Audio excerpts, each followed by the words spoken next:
What would you say has been your biggest win in your agency to date? I was working with a mortgage broker. I was regularly able to bring him, 20, 30,000 worth of new business per month.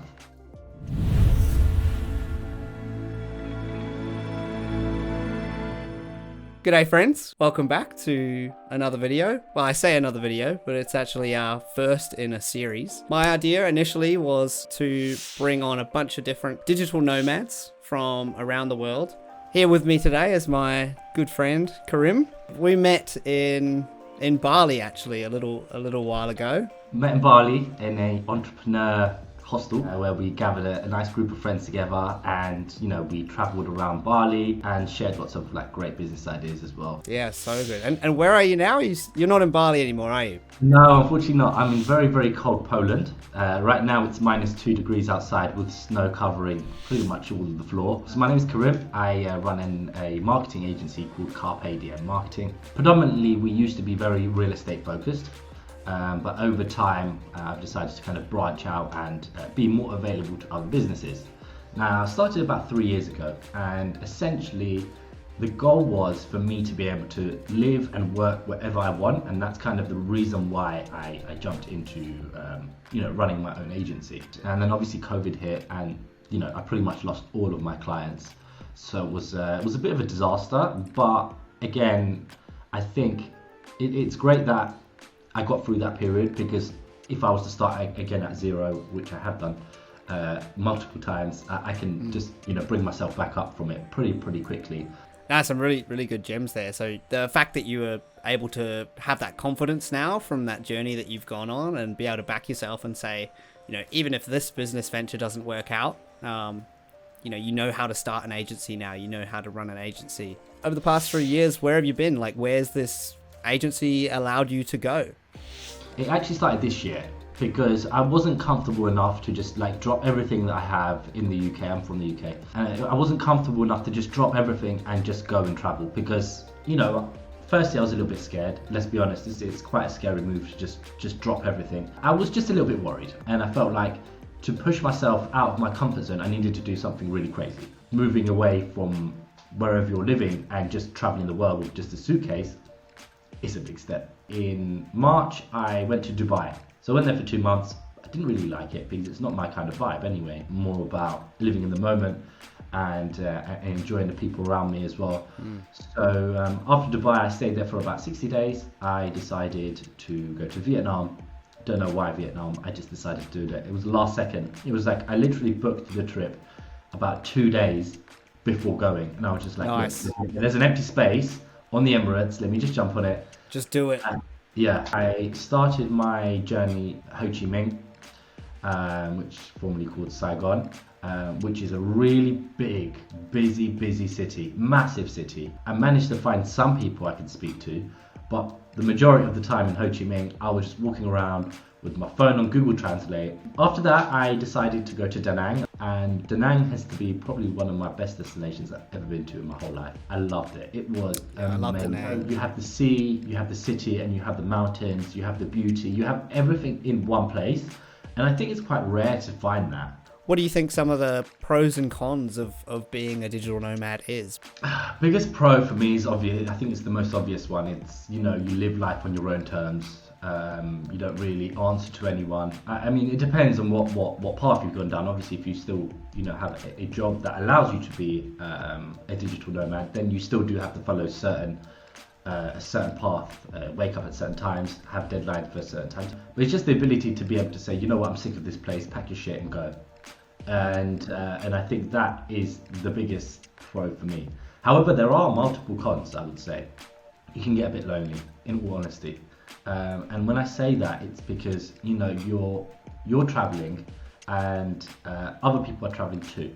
So you may meet someone that you really get on with, and you get on with them for 2-3 weeks, and then they just disappear from your life, and it starts all over again. And it's that constant new people,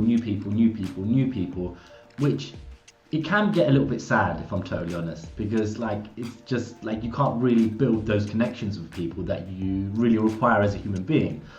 So your best bet would be to find a nice group of digital nomads, all who are working remotely, and just kind of chill with them. I think that's Yeah. the best way to do it, rather than, and I would say stay away from people that are on holiday. If you want to grow your business, it depends what your priorities are. If your priority is to grow your business or your priority is to travel, you have to decide what you want. Because if you want to grow your business, you're never going to be able to grow it as fast as you can if you're jumping around from place to place. Yeah, so true. You can't. It's like you can't have everything at once. No. One of the pieces of info I'm hearing off different nomads at the moment is you don't have to jump into being a nomad straight away. Like, you might have a base first, or you might go somewhere that's a bit cheaper and just stay there for a period of time while you hone in on your freelance skills or try and find that remote position. I think that's the beauty of it as well. You can kind of design your life how you want it, right? You can, if you're someone who thrives on just meeting new people all the time, you might just spend a week in a location and then go to the next, Yeah, I think for a lot of us, we want that community. We want to build connections with people that are going to last. We want to meet up with people around the world. Maybe I'll go to Poland at some point. Or no, you should come over to Melbourne, actually. No, I think I'll come over to Melbourne. But I think you should check out Poland, because I think you'll do pretty well, dude. Are there any go-to tools or softwares or resources that you find yourself using a lot? For me personally, I have a software called Go High Level, and it kind of just controls everything for me in my business. But it's expensive, so it's like $300 a month. That's like rent in Vietnam. You know what I mean? So it's like whether or not it's worth it for you at that specific time. You could use anything. Anything could be really important to you. For example, for you, probably Premiere Pro is like the most important for you. My recommendation to anyone right now is short form content is just exploding right now. If you want any sort of attention on the internet, whether it's Instagram, whatever it is, TikTok, you need to be learning how to edit short form content. Totally. Yeah, YouTube Shorts, blowing up right now. Yeah. And that's all part of kind of making a personal brand. Everyone can kind of do that, on the side at the moment and start to develop their skills kind of on camera. What would you say has been your biggest win in your agency to date? I was working with a mortgage broker, so a few months ago now, and I was regularly able to bring him 20,000-30,000 worth of new business per month.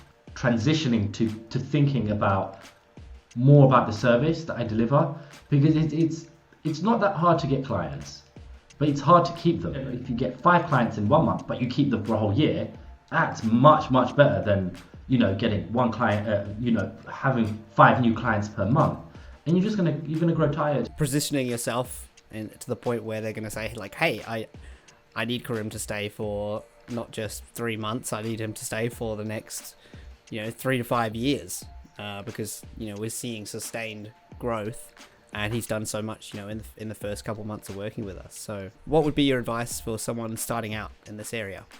I think it's easy to follow gurus online and just follow what they're doing. And in some way it's good to follow a sort of blueprint, but if you're following certain gurus online, that exact strategy has been abused maybe thousands of times. You can learn different ideas and concepts and bring them together to form your own concept.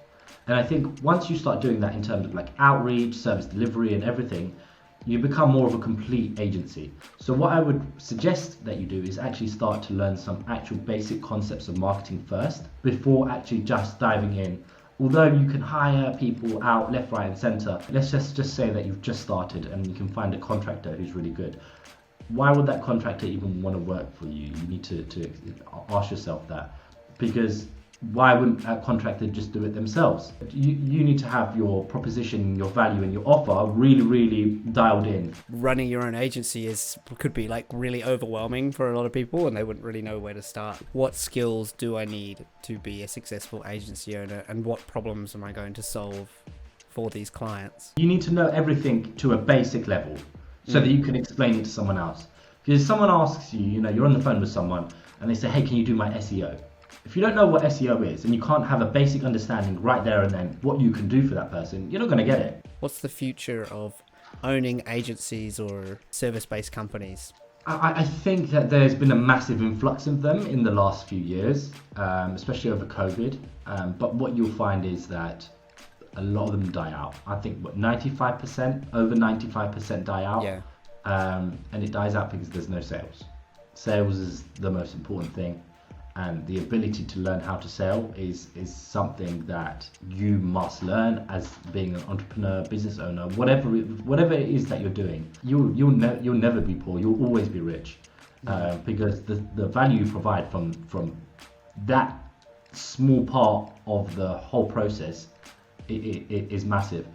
But I do see massive move into short form video content, as I kind of touched on earlier. I think people that are creating videos, good videos, are going to win, and those who are not creating videos are not going to win. What would be your secret or secrets to success? Interesting question. I have to think about that one for a while. Secret to success: find people that are doing what you're doing, not necessarily specifically runs an agency. They're not out there just traveling, they're out there making a living too.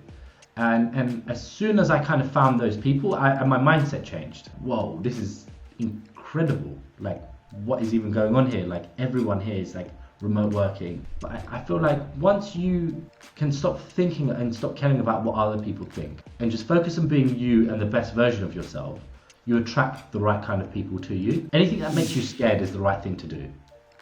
Ooh, that's how I feel. Love that. I just think that if you're scared about something, it means it's the right time. Like, if it's really scary, it's taking that leap of faith, but also having, being a little bit clever about the leap of faith. Like, go and start traveling the world, and you're only earning, $600 a month, for example. It's just not going to work. It's calculated risks, right? Yeah, it's calculated risks. Risks is great. Risks are great. They allow you to stretch. They allow you to grow. Maybe don't jump straight off the cliff. Maybe let's see how tall it is first. What's next? What are your kind of plans for next year? Either go back to like Southeast Asia. I have some friends there that I would like to meet up with. Maybe even Australia. See Joel. And I like that idea.